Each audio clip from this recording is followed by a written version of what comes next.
పక్కవాడు బాగుంటే నిద్ర పట్టని ఆ ఈర్ష్యాగుణం ఎప్పుడైతే పోతుందో అప్పుడు తప్ప మనశ్శాంతిగా ఉండలేరు. ఇప్పుడు నేను చెప్తాను ఒక కథ, ఇది జోక్ కథే.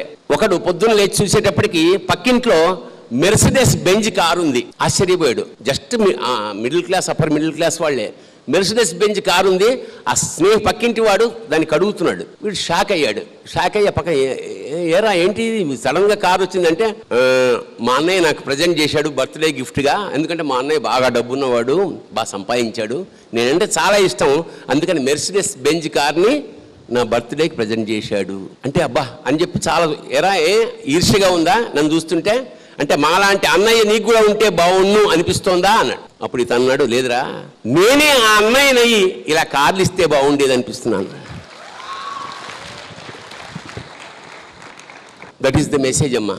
మనం మన కోసం బతకడం ఎప్పుడైతే ప్రారంభించామో ప్రకృతి కూడా మనం వదిలేస్తుంది. Because he can look after himself. మనం చూసే ప్రకృతికి ఎగెయిన్స్ట్గా వెళ్ళడం వల్ల ఎండొస్తుంటే ఫ్యాన్ వేసుకుంటున్నాం, వానొస్తుంటే గొడుగు పట్టుకుంటున్నాం. పశుపక్షాదులకి ఇవి లేవు, అవి అప్పటి నుంచి ఇప్పటిదాకా హాయిగానే బతుకుతున్నాయి. మనకి ఎండ పడలేదు, చలి తట్టుకోలేము, వర్షం తట్టుకోలేము. ఎందుకు అన్నిటికీ ఎగెయిన్స్ట్గా మనం పెడుతున్నాం. So save nature, it will save you. వృక్షో రక్షతి రక్షిత అంట ప్రకృతి కూడా సేమ్ ఫిలాసఫీ పెడుతుంది. నువ్వు పక్క వాళ్ళ కోసం చూసుకో, నేను చూసుకుంటాను అంటాడు పరమాత్మ. Thank you. Good morning sir. I'm Suryanarayana Raju from Vizag sir. మాది వ్యవసాయ కుటుంబం సార్.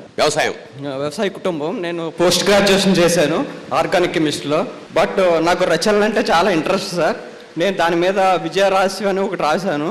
అనుకున్నది అరక్షణం ఆలోచించు, అది మనసుకు మంచిదైతే మరుక్షణమే మెదడులో మలుచుకో, పట్టుదలనే మొక్కను నాటు, ప్రణాళిక అనే గాడిని తీయి, ఆచరణ అనే అమృతాన్ని పోయి, అది నమ్మకం అనే 4 కొమ్మలుగా విస్తరించి ప్రావీణ్యత అనే పూతను పూస్తుంది. అంతలోనే అనుభవాన్ని అరపిందిగా మారిన తరుణంలో క్రమశిక్షణ సంరక్షణ చేస్తే జ్ఞానం అనే తీయని పండుగ మారుతుంది. అప్పుడే ఫలితం అనే ఫలం చేతికి అందుతుంది సార్. ఇది రచన సార్. ఇలా ఎంతో మంది రచనలు చేస్తున్నారు, కానీ సమాజానికి ఉపయోగపడలేదు సార్. అవి ఉపయోగపడిందా? ఇది ఏ విధంగా ఉండాలి రచన? మీకు ఉపయోగపడిందా? అదే నలుగురికి ఉపయోగపడాలంటే ఏం చేయాలి? అదే అసలు ముందు మనకు ఉపయోగపడాలి. ఓకే కదా, మనం ఏం చేసినా ముందు మనకు ఉపయోగపడితే అది నలుగురికి ఇవ్వచ్చో లేదో. ఇప్పుడు వేప పుల్లతో పళ్ళు తోముకుంటే నీకు ఉపయోగం అనుకోండి, ఆ తర్వాత కదా మనం ప్రచారం చేయాల్సింది. ఒకటే పాయింట్ అండి, రాయడం అనేది ప్రతి వాళ్ళకి రాయాలనిపిస్తుంది, కానీ రాసే ముందు మనం విపరీతంగా చదవాలి.